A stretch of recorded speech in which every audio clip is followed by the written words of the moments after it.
A loan application lay on a polished desk, stamped with a single brutal word: denied. The hand holding the stamp belonged to a man with a smug, self-satisfied expression. A man who believed he held all the power.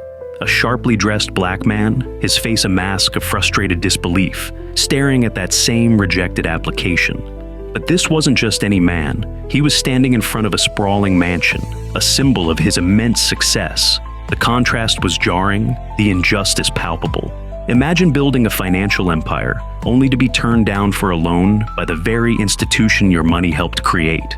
That's exactly what happened to Marcus Bennett. He walked into that bank expecting a formality, a quick approval for his groundbreaking new venture. Instead, he encountered prejudice, arrogance, and a shocking level of disrespect. But the bank manager who denied him, a man blinded by his own biases, had made a colossal mistake. He had no idea who Marcus really was, or the power he wielded. This was a story of a carefully laid plan, a hidden connection, and a takedown so swift and complete, it would leave everyone involved reeling. This wasn't just about a loan.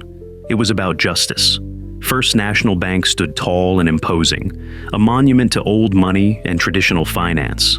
It was the kind of place where the carpets were thick, the wood paneling gleamed, and the tellers wore crisp, starched shirts. It exuded an air of stability, of wealth, of unwavering adherence to established practices.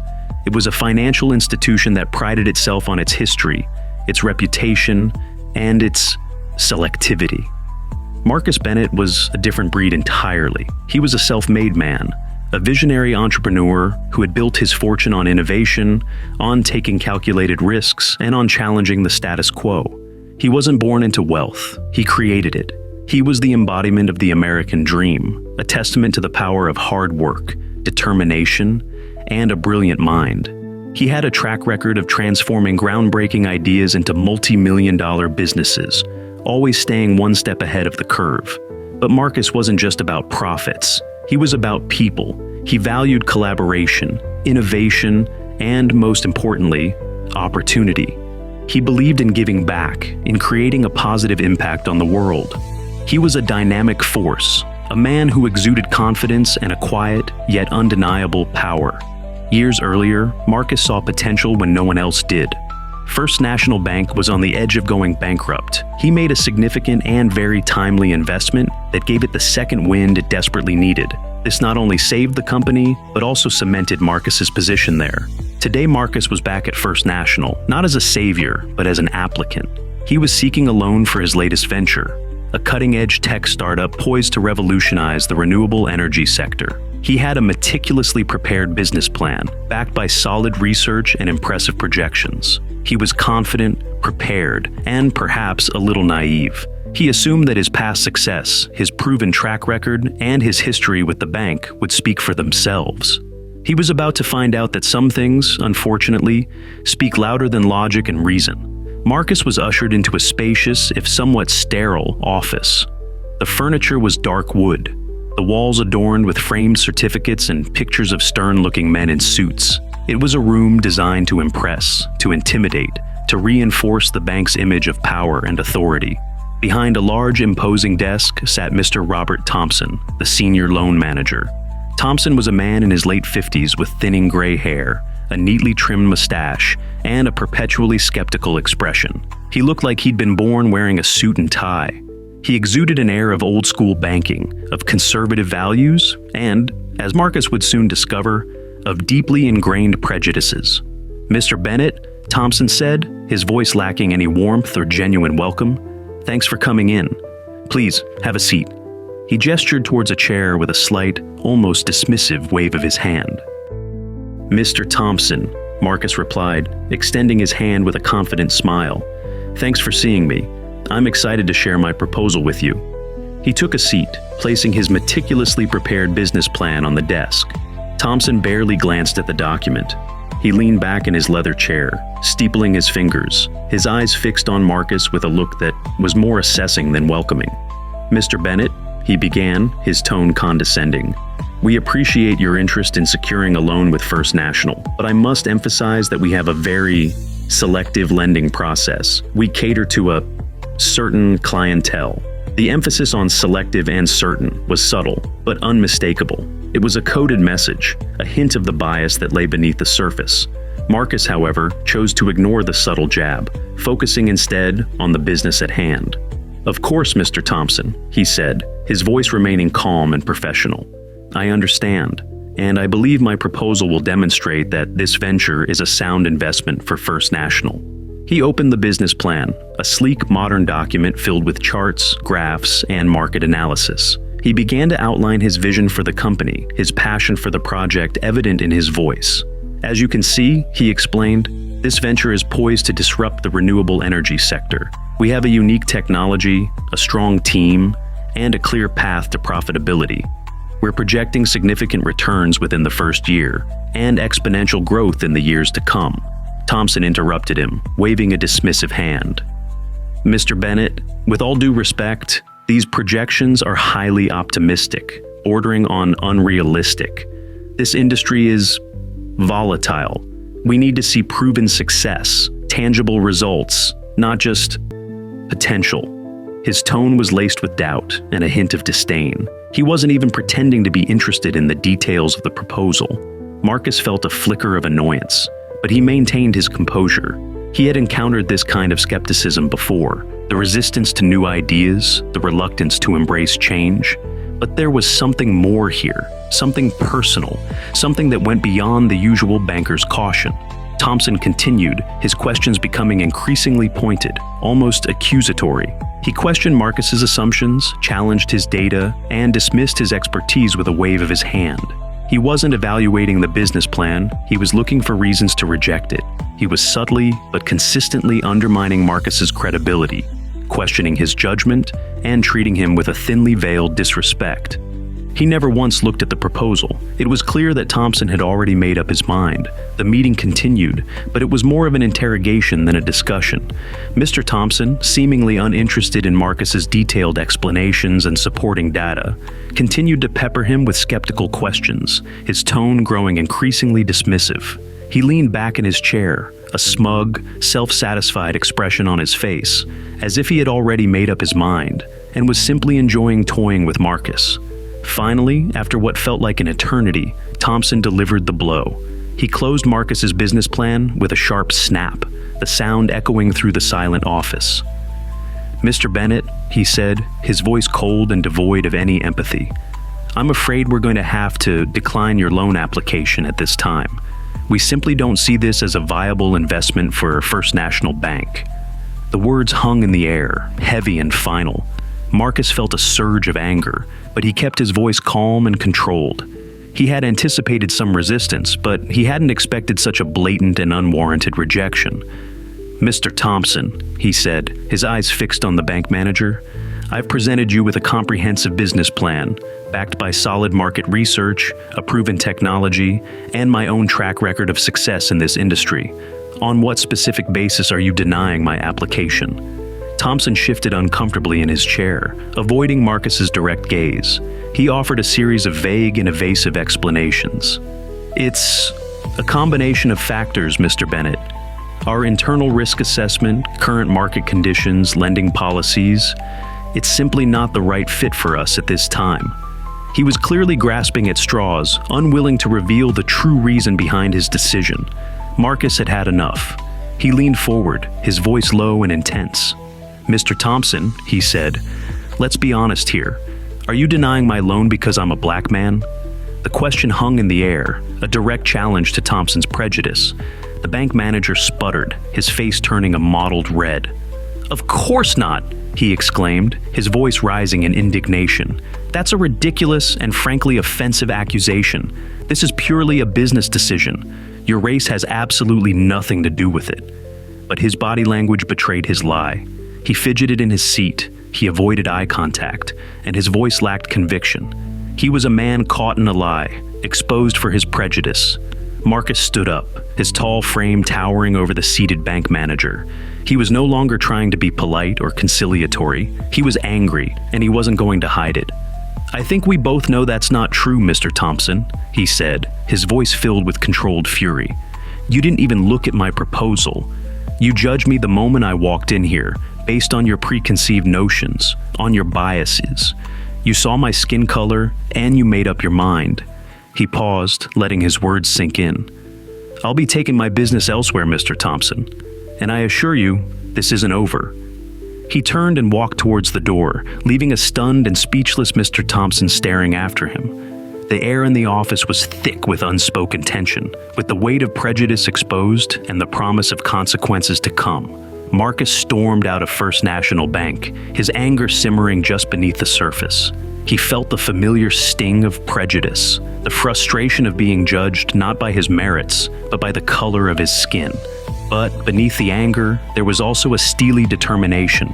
He wasn't going to let Mr. Thompson's bigotry go unchallenged. He wasn't going to let this injustice stand. He paused on the sidewalk, took a deep breath to compose himself, and then pulled out his phone. He scrolled through his contacts, his finger hovering over a name: Sarah Jenkins, chairwoman of the board, First National Bank.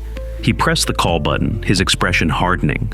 This wasn't just about the loan anymore. It was about principle. It was about holding Mr. Thompson and the bank that enabled his prejudice accountable. The phone rang a few times, and then Sarah's voice, crisp and professional, answered. "Marcus, is everything all right?" "Hello, Sarah," Marcus said, his voice calm but firm, masking the underlying anger.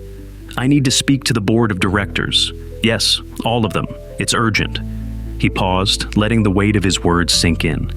"Tell them it's about my loan application, and about Mr. Robert Thompson." Another pause, this one shorter, more decisive. "And Sarah? Tell them it's also about my continued investment in First National Bank." He ended the call, a faint smile playing on his lips. The wheels were in motion. Mr. Thompson, in his arrogance and prejudice, had poked a sleeping giant, and now that giant was about to awaken. The game was afoot, and Marcus Bennett was playing to win. The boardroom of First National Bank was a stark contrast to Mr. Thompson's cramped office. It was a vast, opulent space with a long, polished mahogany table, plush leather chairs, and floor-to-ceiling windows offering a panoramic view of the city. The atmosphere was tense, charged with a mixture of anticipation and apprehension. The board members, a diverse group of men and women representing the bank's top leadership, were already seated. They looked serious, concerned, and more than a little curious about the urgent summons they had received. Mr. Thompson, looking pale and anxious, stood awkwardly near the head of the table, clutching a manila folder containing, presumably, his defense. Board member 1, Ms. Chen, the chairwoman and Marcus's contact, cleared her throat, her voice echoing through the silent room. "Mr. Thompson," she began, her tone stern and formal. "We've called this emergency meeting to discuss a serious matter. We've received a disturbing complaint from Mr. Marcus Bennett regarding his recent loan application. He claims you denied his application based on questionable grounds, to put it mildly." Thompson shifted uncomfortably, his eyes darting nervously around the room. That's not true," he stammered, his voice lacking its usual confidence. "I followed standard procedure. It was a purely business decision. His proposal was too risky for the bank." Board member 2, Mr. Davis, a man known for his sharp intellect and his even sharper tongue, raised an eyebrow skeptically. "Too risky, Mr. Thompson? Are you referring to this proposal?" He held up Marcus's meticulously prepared business plan, the same one Thompson had barely glanced at. "Because from what I can see, this is one of the most innovative and well-researched proposals I've ever seen. It's backed by solid data, realistic projections, and Mr. Bennett's own impressive track record." Thompson sputtered, trying to defend himself, but his argument sounded weak and unconvincing. He was clearly on the defensive, caught in a web of his own lies and prejudices. Ms. Chen interrupted him, her voice cutting through his rambling excuses. "Robert," she said, her tone sharp and direct, "do you even know who Marcus Bennett is, beyond his being a loan applicant?" The question hung in the air, heavy with unspoken meaning. Thompson looked confused, his brow furrowed. I know he's an entrepreneur. He presented a business plan." Ms. Chen sighed, shaking her head in disbelief. "Mr. Thompson," she said, her voice laced with a mixture of exasperation and incredulity, "let me enlighten you." She then proceeded to reveal the truth. The shocking reality that Thompson, in his arrogance and prejudice, had completely missed.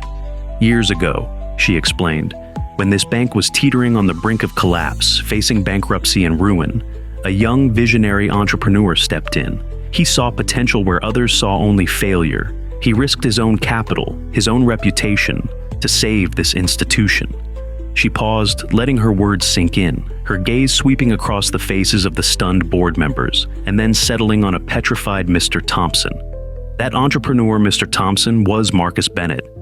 A collective gasp went through the room. Thompson's face turned ashen, his eyes widening in horror. He looked like a man who had just been told the world was flat. Mr. Bennett, Ms. Chen continued, her voice now filled with a quiet authority, is not just an entrepreneur. He's the entrepreneur who single-handedly rescued First National Bank from oblivion.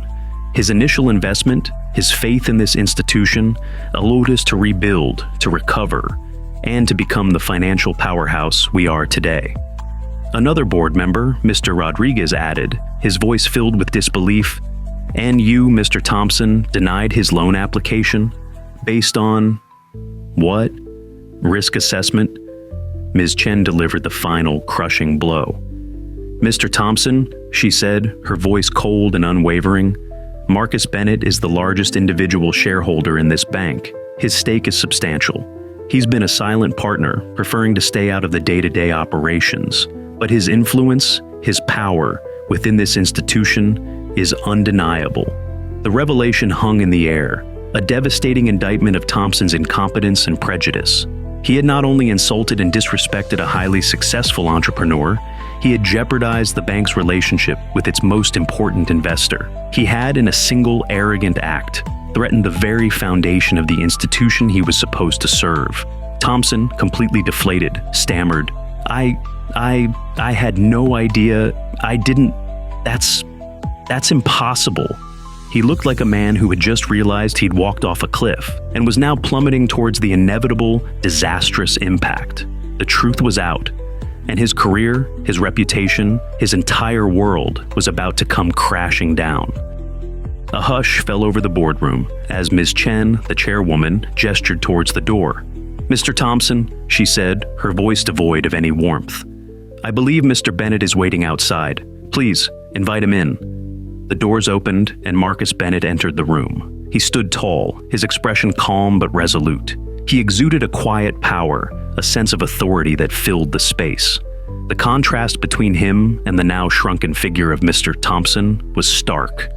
The board members, who just moments before had been questioning Thompson, now looked at Marcus with a mixture of respect and apology. They had been completely unaware of his true identity, of his crucial role in the bank's history. Marcus walked towards the table, his gaze fixed on Mr. Thompson.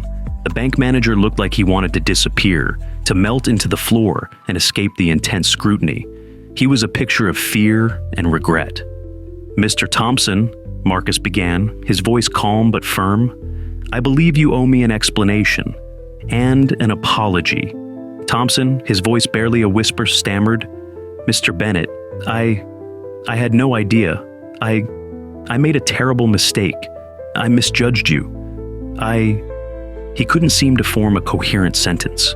He was a broken man, his arrogance and prejudice completely shattered. Marcus held up a hand, silencing him.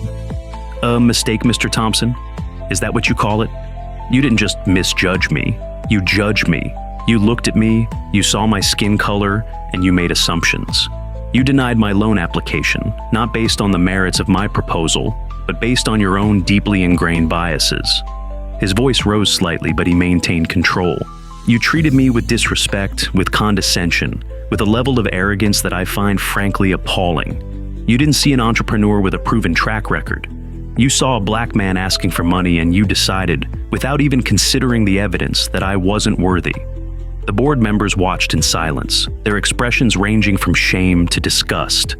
They had entrusted Mr. Thompson with a position of power, and he had abused it, betraying the bank's values and damaging its reputation. Marcus continued, his gaze unwavering. "I came to this bank today seeking a partnership, a collaboration. I offered you an opportunity to invest in a groundbreaking venture, a chance to be part of something truly innovative, and you rejected it. Not because it was a bad investment, but because of who I am. He paused, letting his words sink in. Mr. Thompson, your actions are unacceptable, they're reprehensible, and they have consequences. Ms. Chen, seeing that Marcus had said his piece, turned to Mr. Thompson, her expression cold and unforgiving. Mr. Thompson, she said, her voice sharp and decisive, your employment with First National Bank is terminated, effective immediately. Security will escort you from the building. You will clear out your office immediately. Your severance package will be minimal, considering the circumstances. The words hit Thompson like a physical blow. He slumped in his chair, his face a mask of defeat. He had gone from a position of power and authority to being jobless and disgraced in a matter of hours. His career, his reputation, everything he had worked for was gone. 2 security guards entered the room, their presence a silent but unmistakable signal. They approached Mr. Thompson, their expressions neutral, and gestured for him to stand. He rose slowly, his legs shaky, his eyes fixed on the floor. He looked like a man walking to his own execution. As he was escorted out of the room, a defeated and broken man, Marcus Bennett stood tall, a symbol of resilience and the triumph of justice over prejudice. The boardroom, once a symbol of Thompson's power, was now the scene of his downfall. The consequences were swift, decisive, and utterly deserved. The aftermath of the board meeting sent ripples throughout First National Bank and beyond. Mr. Thompson's swift and decisive termination served as a powerful message. Prejudice and discrimination would not be tolerated. The bank underwent a significant internal review, implementing new policies and training programs to promote diversity, inclusion, and fair lending practices. Marcus Bennett, vindicated and empowered, went on to secure funding elsewhere for his groundbreaking tech startup.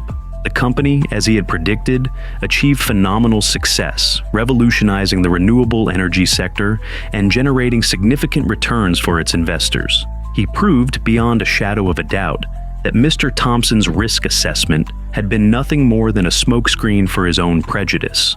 But Marcus didn't just focus on his own success. He used his platform and his resources to give back, to create opportunities for others who often faced the same kind of systemic barriers he had encountered. He established a foundation to support minority-owned businesses, providing mentorship, funding, and access to networks that had historically been denied to them. He became a vocal advocate for diversity and inclusion in the financial industry, challenging other institutions to examine their own biases and to commit to real change. He never forgot the sting of Mr. Thompson's rejection, the feeling of being judged and dismissed based on the color of his skin.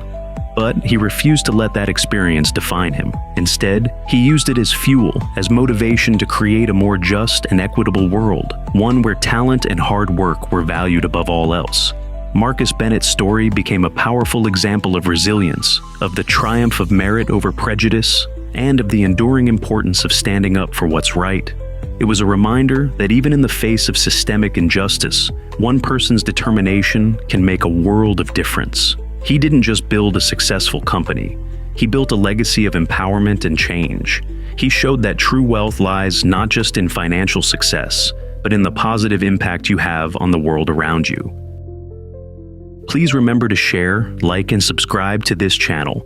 Also, don't forget to turn on post notifications to be among the first to watch our videos. See you in the next video.